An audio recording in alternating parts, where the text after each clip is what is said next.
নমস্কার বন্ধুরা, আবার আজকে একটা নতুন রেসিপি নিয়ে চলে এসেছি। আজকে রেসিপিতে থাকছে লঙ্কার আচার। হ্যাঁ, যে লঙ্কাগুলো আমরা তরকারির জন্য খাই, সেই ঝাল লঙ্কারই আজকে আচার আপনাদের সাথে শেয়ার করছি। এই লঙ্কার আচার করার জন্য আমি এখানে 250 গ্রাম লঙ্কা নিয়ে নিয়েছি। লঙ্কার বোটা ছাড়িয়ে নিয়ে ভালো করে ধুয়ে নিয়েছি। ধুয়ে এবার একটা শুকনো কাপড়ে খুব ভালো করে মুছে নিয়েছি।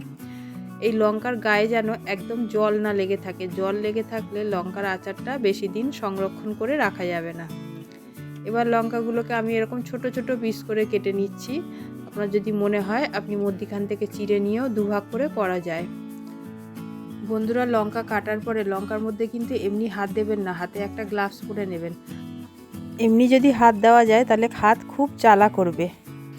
এবার আমি একটা মশলা বানিয়ে নেব। এর জন্যে 2 চামচ ধনে নিয়েছি, 2 চামচ জিরে নিয়েছি আর 2 চামচ মৌরি নিয়েছি। নিয়ে ভেজে নেব। হালকা ভাজা হয়ে যাওয়ার পরে 1 চামচ কালো জিরে আর 1 চামচ মেথি দিয়ে দিলাম। দিয়ে আবার নেড়ে নিয়ে এটাকে ভেজে নেব। এবার এর মধ্যে 1 চামচ কালো সর্ষে দিয়ে দিলাম। সাদা সর্ষেও দিতে পারেন, আমি এখানে কালো সর্ষেটা ব্যবহার করলাম। ভাজা হয়ে গেছে, দিয়ে এটার একটা পাউডার বানিয়ে নেব। এবার লঙ্কার মধ্যে 1/2 চামচ হিং দিয়ে দিলাম। হিং দিয়ে আবার লঙ্কার সাথে ভালো করে মিশিয়ে নিচ্ছি। এবার কয়েকটা লঙ্কা একটু কাটার সময় গোটা থেকে গেছে, সেইগুলোকে হাতের সাহায্যে কেটে নিচ্ছি।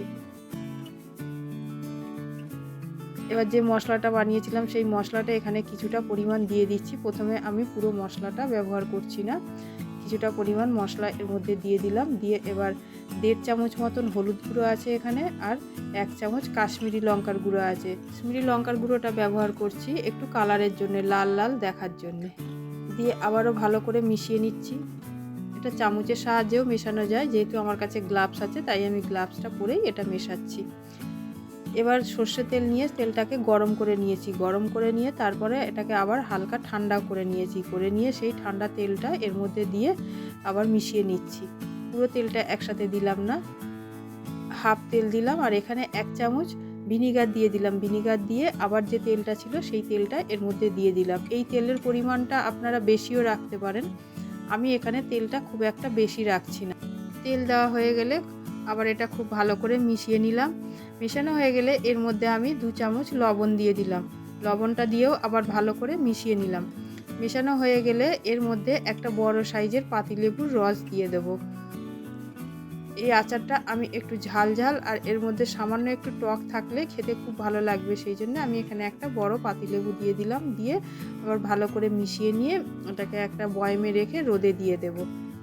এই আচার মুড়ির সাথে, কচুরির সাথে, পরোটার সাথে খেতে দারুণ লাগে এবং গরম ভাতেও এই আচার দিয়ে খাওয়া যায়। তবে পরিমাণটা বেশি নয়, খুব সামান্য।